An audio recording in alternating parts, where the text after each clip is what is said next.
Tiene la palabra el diputado Pablo Tonelli. Gracias, presidenta. El Gobierno nos propone, una vez más, por enésima vez, la prórroga de la emergencia económica sancionada a principios de 2002, cuando la situación en el país era muy distinta de la actual y de verdad y en serio la nación enfrentaba una emergencia con todo lo que ello implica. La emergencia, que recuerdo, de acuerdo con la ley, es social, económica, administrativa, financiera y cambiaria. Queda claro que el Gobierno no le teme a las contradicciones, porque después de escuchar el discurso del miembro informante del oficialismo referido al presupuesto y de escuchar las lindezas que describió el diputado Feletti, resulta sumamente contradictorio pretender al mismo tiempo que el país vive una emergencia que justifica la prórroga de la vieja ley 25.561. El diputado Feletti se ufanó del equilibrio fiscal, del equilibrio presupuestario, del crecimiento en la actividad económica, del crecimiento en el nivel de empleo, de los descensos en los niveles de pobreza, etcétera, etcétera, etcétera. Por lo tanto, insisto, resulta altamente contradictorio que al mismo tiempo que para fundamentar el presupuesto se describe una situación verdaderamente idílica del país, se insista con prorrogar una emergencia que ya ha cumplido más de 10 años y que fue sancionada en circunstancias muy diferentes de las actuales. Tal vez valga la pena detenerse un minuto en lo que significa la emergencia para que tengamos en claro de qué estamos hablando. La emergencia significa, en definitiva y en términos prácticos, quitarle atribuciones al Congreso y transferírselas al Poder Ejecutivo. Es decir, alterar el sistema de división de poderes previsto en la Constitución Nacional. Esto se hace y está previsto en la Constitución para afrontar situaciones en las cuales se requieran decisiones extremadamente rápidas y no se puedan admitir o tolerar dilaciones. Ahora, la verdad que cuando en el Congreso estamos batiendo cualquier récord mundial y estamos a punto de sancionar el presupuesto luego de apenas 5 días de que el presupuesto ingresara a la Cámara, es también difícil imaginar que el Congreso no esté en condiciones de actuar con celeridad ante cualquier situación que así lo requiera. No es una buena solución y no es bueno mantener indefinidamente esta alteración del sistema constitucional que implica que el Congreso pierde atribuciones que le son propias, que son privativas, y esas atribuciones propias y privativas del Congreso son transferidas al Poder Ejecutivo. Lo que puede admitirse y aceptarse de manera muy temporal y excepcional, de ninguna manera puede admitirse o aceptarse de manera permanente. Es cierto que la emergencia está prevista en la Constitución, la prevé el artículo 76, que contempla la posibilidad de que el Congreso delegue parte de sus atribuciones en el Poder Ejecutivo precisamente para atender o enfrentar una emergencia. Pero el propio artículo contiene un requisito que es el que aquí no estamos respetando o que la propuesta de prórroga que formula el Gobierno no respeta, que es el del plazo. El artículo 76 exige ineludiblemente, para que la delegación sea válida, que tenga un plazo y que se extinga la delegación.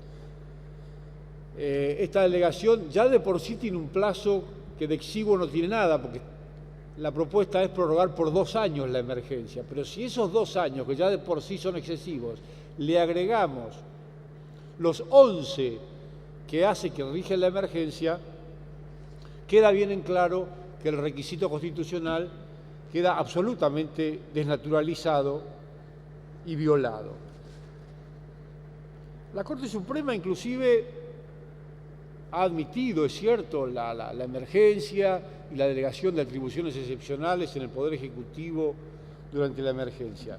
Pero más allá de otros requisitos que siempre ha recordado la Corte Suprema, hay uno en el que ha insistido particularmente en los últimos tiempos, que es precisamente el del plazo. No puede ser que la emergencia no tenga plazo. En un fallo relativamente reciente, que es la causa Gali, de hace unos pocos años, en el voto coincidente de los doctores Lorenzetti y Zaffaroni, se dice, y cito textualmente, el derecho es experiencia y ella nos enseña de modo contundente que la emergencia reiterada ha generado más emergencia e inseguridad. Fin de la cita. Es decir, que de acuerdo con lo que los jueces de la Corte han entendido, lo que el Congreso está por hacer, si es que prorroga la ley de emergencia, es generar más emergencia e inseguridad. Eso es lo que vamos a hacer. Por otra parte, más allá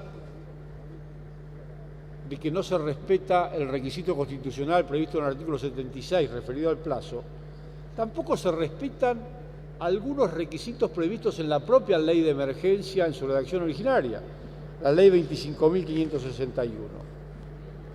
Recuerdo en ese sentido que la propia ley, en el artículo 20, crea una comisión bicameral de seguimiento que debe dictaminar sobre lo actuado por el Poder Ejecutivo, luego de controlar y verificar lo actuado por el Poder Ejecutivo en ejercicio de estas atribuciones excepcionales. También el artículo 21 de la ley le impone al Poder Ejecutivo la obligación de dar cuenta del ejercicio que hiciere de las facultades que se le delegan mensualmente por medio del jefe de gabinete de ministros en oportunidad de la concurrencia a cada una de las cámaras del Congreso, conforme a lo previsto en el artículo 101 de la Constitución Nacional. Si ustedes lo han visto al jefe de gabinete informando sobre esto, sobre cualquier otro tema, por favor avísenme, porque yo no debo haber estado ese día, porque hace mucho que no lo veo al jefe de gabinete. La verdad es que después de tanto tiempo de vigencia de la ley de emergencia, si efectivamente hoy la fuéramos a prorrogar, sería bueno que a la emergencia económica, social, financiera, cambiaria, etcétera, le agreguemos la emergencia del Poder Legislativo, porque realmente es una situación de emergencia para el Poder Legislativo mantener, como se propone, durante 13 años una delegación de facultades extraordinarias en el Poder Ejecutivo y en detrimento de las propias atribuciones del Congreso. Por otra parte, quiero también destacar que después de 10 años de gobierno kirchnerista, después de esta década ganada, con la que tanto se llenan la boca algunos voceros del oficialismo, pedir una prórroga es reconocer la más absoluta ineptitud para gobernar. Es decir, en 10 años de gobierno, en lo que tantas cosas maravillosas hicieron, no pudieron superar la emergencia. Es necesario que una vez más el Congreso delegue sus propias atribuciones en el Ejecutivo. Si es cierto que la emergencia es necesaria, es el reconocimiento más rotundo del fracaso del gobierno. Y si el gobierno no ha fracasado y ha hecho todo lo maravilloso que se suele decir, entonces no se justifica la reiteración de la emergencia económica. Para concluir, quiero referirme a un punto en el que tal vez se encuentre la justificación de la pretensión del gobierno de prorrogar la emergencia económica, que es lo referido a las consecuencias que implicaría que no se prorrogue la emergencia económica. Y la verdad es que en este punto hay que reconocer que si la emergencia económica no fuera prorrogada, podría ocurrir algo tremendamente grave y de consecuencias tal vez letales y definitivas para el gobierno. ¿Sabe, Presidenta, qué es lo que ocurriría? Regiría la Constitución. Muchas gracias. Gracias, diputado.